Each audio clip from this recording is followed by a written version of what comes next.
Salamlar hər kəsə. Bu videoda da növbəti maraqlı bir mövzuya toxunacağıq. JavaScript developerlər front-end, back-end ekrana yaxın eləsinlər deyərdim. Əsas mövzumuz deməli bu JWT tokenlər necə istifadə olunmalıdır, harda saxlanılmalıdır, təhlükəsizlik qaydaları necə olmalıdır, best praktiklər nə deyir, bu mövzulara toxunacağıq. Əsas main stack üzərindən göstərəcəm bu prosesi. Backenddə Node.js istifadə edəcəyik. JWT tokenlərimizi yaratmaq. React tərəfdə isə onları istifadə etməyə göstərəcəm. Həmçinin plus bonus olaraq Axios Interceptordan necə istifadə olunacaq onu göstərəcəm. Avtomatik necə Interceptor tokeni API requestləri əlavə edəcək. Bunu real praktika üzərindən göstərəcəm. Demək olar ki, iki variantda bir proyekt düzəltmişəm. Hətta bunu GitHub layihəsinə də artıq yükləmişəm. Buradan da girib özünüzə yükləyib test edə bilərsiniz. İki istiqamət üzrə baxacaq. Ümumiyyətlə, bu tokenləri saxlamaq üçün ən çox istifadə olunan iki variant var. Biri local storage, biri də HTTP only cookie variantı. Bəlkə də deyərdim ki, 80% layihələrin çoxsu local storage məntiqi ilə gedir. Backenddə sonra atırlar, tokeni alıb, local storage-də saxlayırlar və onu orada istifadə edirlər. Bunun bəzi mənfi cəhətləri var. Çünki XSS ataklarında bu real təhlükə yaradır. Əgər kimsə sayta XSS atak eləsə və o atak uğurlu olsa, artıq lokal storage-dən token məlumatlarını əldə edə bilər. Bu da artıq real təhlükə deməkdir. Bunun daha üst level təhlükəsiz həll yolu HTTP only cookie versiyasını istifadə etməkdir. Bu daha təhlükəsiz best praktik hesab olunur. Burada da düzdür, mənfi tərəfləri var. Onu da qabağını almaq üçün müəyyən kodlar yazmaq lazımdır ki, daha təhlükəsiz kod olsun. Bunu artıq real kod üzərindən göstərək. Deməli, iki layihə düzəltmişəm. Bir variant local storage, bir variant HTTP cookie only variantı. Hər ikisində backenddə run edək. Hər ikisində deyəndə local storage-də ilk baxaq. Front-endi, həm backenddə run edeyim.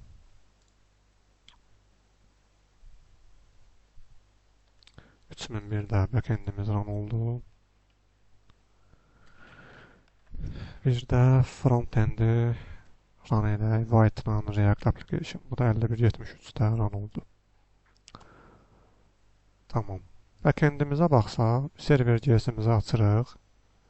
Example bir server.js yaratmışam. Bizə lazım olan bəzi rootları bura əlavə elədim. İlk burada deməli bu course məsələsini əlavə etmişəm. Yəni bunu artıq bəzilərinizə məlumdur. Bu o deməkdir ki, biz artıq sorğularımızı ancaq 5173-dən qəbul edirik. Adətən bura ulduz verirlər. Ulduz o deməkdir ki, backend artıq bütün belə deyək, React front-end layihələrindən və yaxud hansısa bir domenlərdən sorğuları qəbul edə bilər. Bu olmayanda isə, yəni domenlər fərqli olduğunda course error alırıq. Bu da onun yazılış qaydasıdır. Bir deməli login rootu düzəltmişəm. Username alır və username yoxlayır burada, yoxdursa required.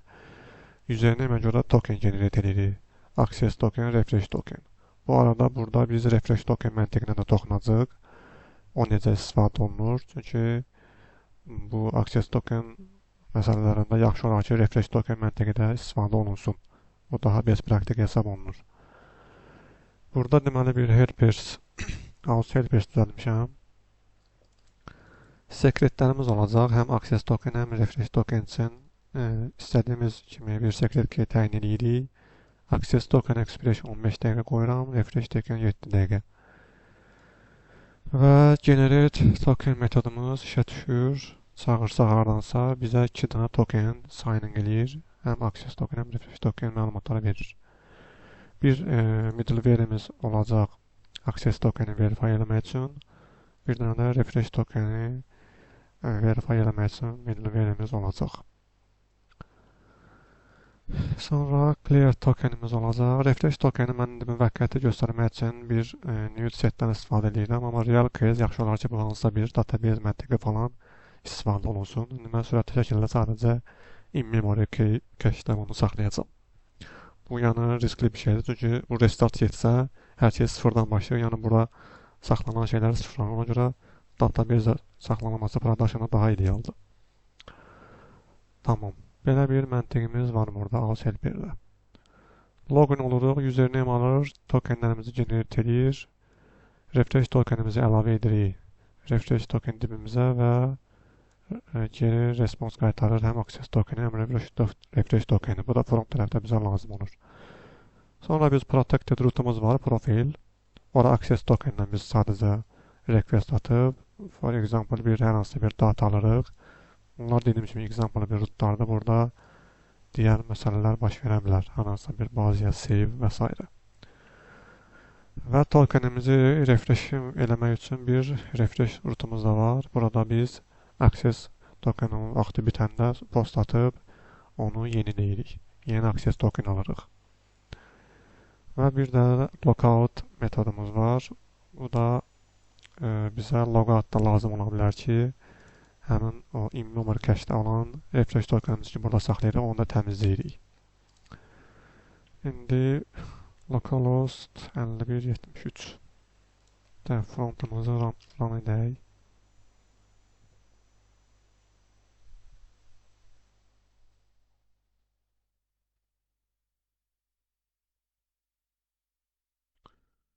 Belə bir simple UI-ımız run olub.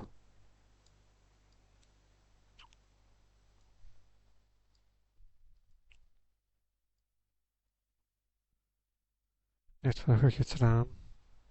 Burada deməli login bildiyimiz login məntiqidir. Post edirik, tokenimizləri alırıq. Get profile info protected rootdur. Artıq bu access tokenlə işləyir. Logout isə logoutdur.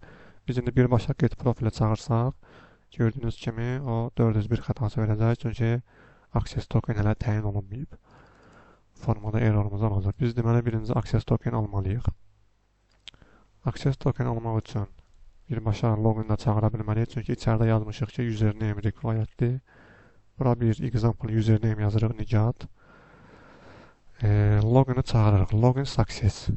Login success olduğuna görə frontend tərəfdə indi kodumuza baxsaq. Burada belə bir login məntiqimiz var. Post atırıq bura. Üzernimi göndərir. Data gəldisə artıq lokal storage set edirik. Access tokeni, refresh tokeni müvafiq olaraq saxlayırıq və login success mesajı veririk. Bu da həmin o mesajdır. Deməli biz artıq lokal storage-ə baxsaq, gördüyünüz kimi access token və refresh tokenləri yazdıq. İndi artıq biz get profil infonu çağırsaq, gördüyünüz kimi welcome Nicat məlumatını əldə edəcəyik. Burada indi maraqlıdır ki, birbaşa bu keylərlə işlədir. Bu adi bir string olduğuna görə, yəni elə bunu da bir key kimi başa düşür. Amma real şeylərdə siz bura çətin bir keylər yazmalısınız. Amma burada elə də bunun önəmi yoxdur. Bu belə də işləyir. Bunu rahat görmək üçün bir dəqiqə salıram.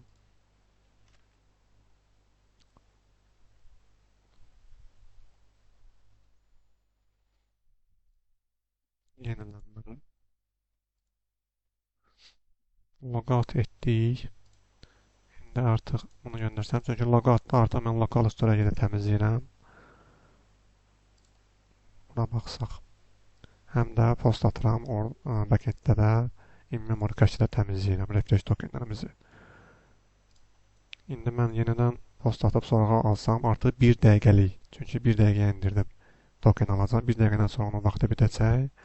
Vaxtı bitəndən sonra nə baş verəcək? Avtomatik refresh token çağırılacaq. O necə baş verir? İndi burada Axios Interceptor məntiqinə baxaq. Get profili çağıranda mən həmin bu Axios instans istifadə olunur. Onun deməli bir interceptor, request və response məntiqləri bu formada yazılır.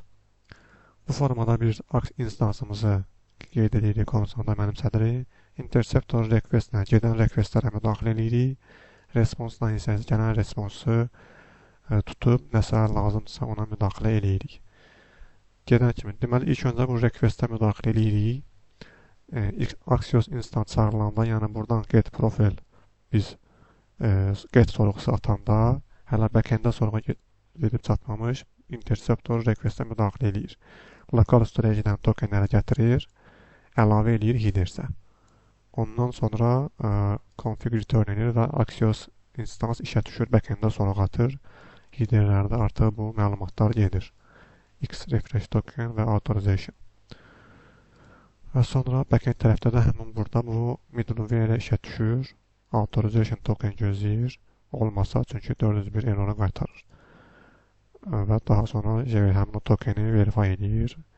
Next icazə verir rootumuza. Geriyə welcome mesajı qaytarır. Həmin o welcome mesajı da biz az öncə UI-da görürük. İndi sorğu atıram, login olum success artıq. Gördüyünüz kimi get profil infomu gətirirəm. Bunun indi 1 dəqiqə vaxtı var. 22:41. Misal üçün hələ ki gətirir.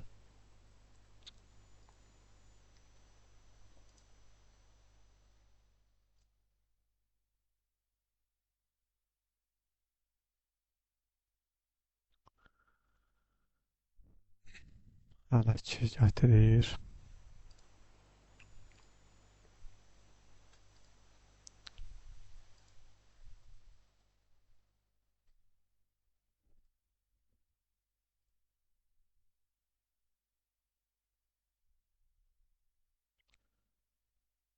Bir dəqiqə nə oldu?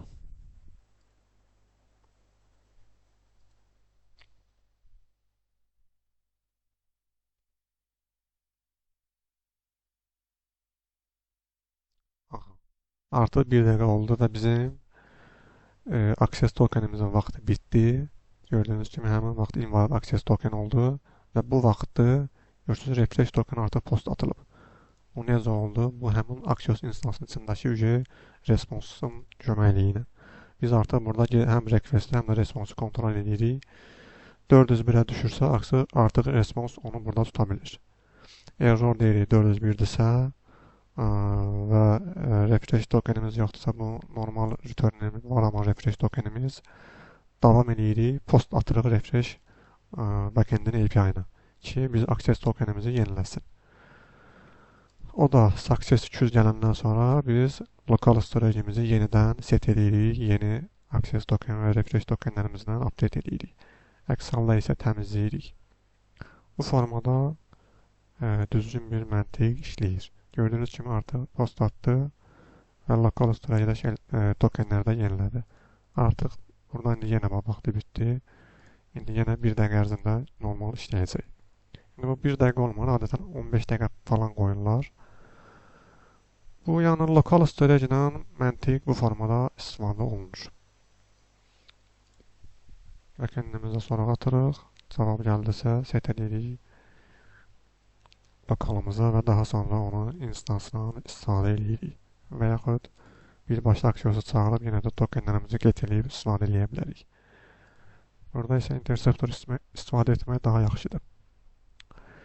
Amma bu məsələ adətən recommended hal deyil ki, biz tokenlərimizi bu formada lokal storage-ə yazaq. Çünki burada dediyim kimi XSS riski var.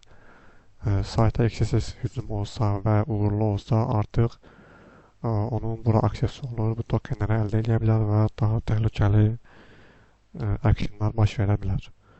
Bunun daha best praktik yolu HTTP cookie istifadə etməkdir. Yəni bura tokenləri yazmadan lokal storage. Biz indi logout edirik, bunu təmizləyirik. Bu dediyim kimi example bir variantdır. İndi keçək HTTP only cookie variantına.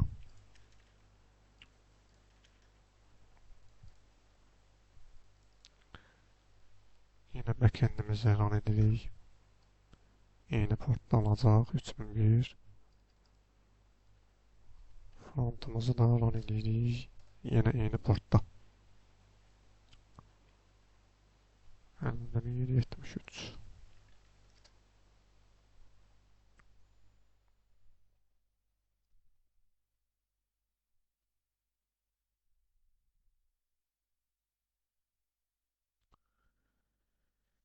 Yine sorğu atırıq, gördüyünüz kimi cavab gəlmir. Çünki hələ ki heç nə yoxdur. Bəs HTTP cookie variantı necə olur? Yine server girsimiz var burada. Eyni məntiqlər. Burada artıq digərində biz birbaşa return eləyirdik. Yaradılmış tokenləri, front isə həmin o alıb lokal storage yazırdı. Burada isə məntiq fərqli olur. Yine login sorğu atdıqdan sonra tokenlər generate olunur. Amma burada artıq res.cookie metodundan istifadə olunaraq cookie'yə access token və refresh tokenlər yazılır. Və həmçinin bunların bura HTTP only, true, secure, false. Bu HTTP-ni biz hal-hazırda lokalda test edirik. HTTP üzərindən. Ona görə bu secure, false vermişik. SSL olan sertifikat olanda HTTP sınavında bu security true verilməlidir. Same site locks verilir və max age, yəni cookie'nin bitmə vaxtı verilir tokenin. Bu same site locks-dan önəmli məsələlərdən biridir. Bunun əsasən non, strict və locks metodları var. Locks getə icazə verir, amma post, put, delete kimi misal üçün kənardan başqa biri bura sorğu atsa, bu sayta sorğu atsa, getdə bu cookie-ni istifadə edə bilər, amma post, put, delete actionlarında onu istifadə edə bilməz. Same site strict verəndə ümumiyyətlə kənardan heç bir nə get, nə post, put, delete başqa bir yəni frontend bu backenddə sorğu atıb bu cookie məlumatlarını istifadə edə bilməz. Biz isə adətən elə normal olaraq lock istifadə edirik. Burada da bu 15 dəqiqə deməkdir, bu isə 7 gün. Yəni tokenlərin vaxtı ilə eynidir. Yenə eyni qaydada profilimiz var, verify access token middleware'imiz var. Cookie'dən access tokeni götürür, onu verify eləyir, müvafiq ya yoxdursa 401 və yaxud da varsa next OK olur. Yine verify refresh token bir də clear tokens. Eyni məntiqdən yine in-memory cache-də bunları saxlayırıq. Bunu da bir dəqiqəliklə test edək hələ ki müvəqqəti. Bunlar hələ olduğu kimi belə saxlayıram. String dəyərlərdir zaten, elə bir mənası yoxdur. Backendimiz update getdi. İndi sorğu atırıq. Bunun front tərəfinə də baxsaq, HTTP variantda. App.jsx. Yenə buradan login, get profil və logout metodlarımız var. Burada deməli biz bir əvvəlkində necə idi? Biz response-dan token alıb lokal storage yazırdıq. Amma burada isə elə bir məntiq yoxdur. Sadəcə post atırıq, loginə və with credentials true verir ki, bu cookie məlumatlarına bizə lazım olur. Bu işə düşdükdən sonra, post etdikdən sonra bura avtomatik bizim burada Axios instansımız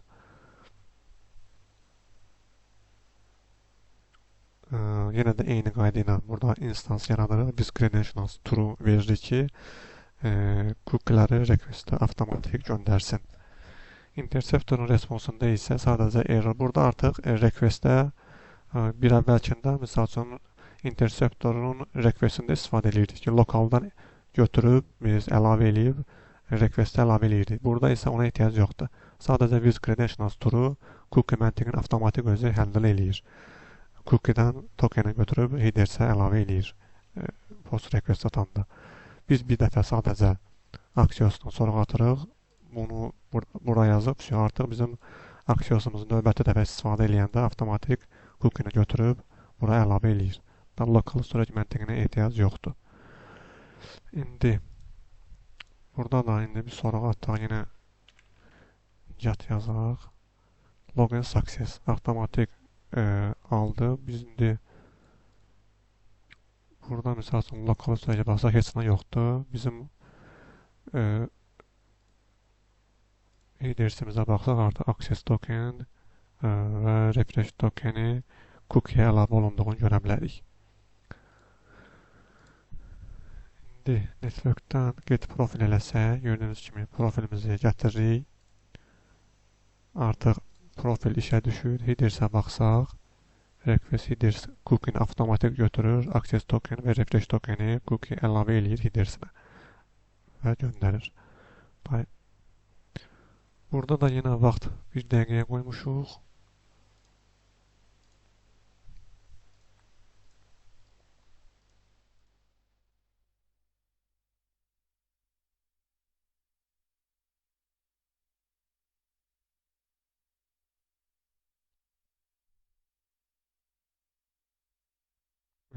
Bir dəqiqəmiz bitdi. 401 oldu. Avtomatik yenə interceptorun responsu işə düşdü. 401 olduğuna görə yenidən post request atdı.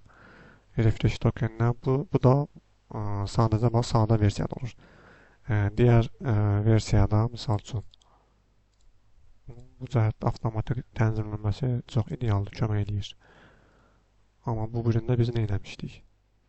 Burada da yenə responsda da müdaxilə edib tokenləri alıb responsdan bir-bir manual set eləməliyik lokal storage-ə, sonra onu oxumalıyıq. Bunda isə ona ehtiyac yoxdur. Vaxtı bitəndə bu 401 xətası alıb bunu avtomatik post eləməyimiz kifayət edir ki, cookie məlumatlarını yeniləyir. Sorğu atılır backendimizə, refresh-inə, refresh API-na. O access token alır, avtomatik set edir, yenidən cookie-ni update edir, access token cookiesini. Refresh token isə hələ ki 7 günlük idi, o istifadə olunur. Onun vaxtı bitəndə isə məlum məsələdir ki, biz yenidən login olub almalıyıq. Bu sadəcə access tokeni yeniləmək üçün kömək olur. Bu formada, yəni bu da bizim access token, refresh token məntiqimiz yenə 1 dəqiqə olub yeniləyir. Sonra 1 dəqiqə ərzində biz istədiyimiz qədər çağıra bilərik. Logoutda isə yenə buradan misal üçün lokal storage falan təmizləməyə ehtiyac yoxdur. Post atırıq birbaşa backendimizə. Backend birbaşa responsdan tokenləri clay eləyir, respons qaytarır. Həmçinin bizim frontend aksiyasımız, instansımızda avtomatik refresh olunur. İndi biz logoutdan sonra atsaq artıq gördüyünüz kimi 4 error olacaq, çünki cookie artıq təmizlənib. Bu da HTTP only cookie və refresh token demo example gördüyünüz kimi. Dediyim kimi bunu həm GitHub-a da əlavə eləmişəm. Oradan özünüz də install eləyib detallı example-lar eləyə bilərsiniz. Burada description-lar verilib. Bu formada, yəni deyəcəklərim bu qədər. Bunlar çox faydalı və vacib mövzulardır. Diqqətlə bunlara diqqət yetirməyiniz, eksperiment aparmağınız və bunlar barəsində təcrübə olmağınız mütləq vacibdir. Bugünkü modern bu JavaScript applicationlarında. Ümid edirəm ki, faydalı oldu. İndi mənim göstərəcələrim hələlik bu qədər. Özünüz də bu istiqamətdə araşdırmalar eləyə bilərsiniz. Fərqli videolar, məqalələr demək olar ki, oxuyub baxa bilərsiniz. Demək olar ki, yəni aşağı-yuxarı məntiq bunlardır, amma ola bilər nəsə nəzərimdən qaçar. Özünüz də yəni detallı araşdırmalar eləyə bilərsiniz. Hələlik sağ olun. Növbəti videolarda görüşənədək.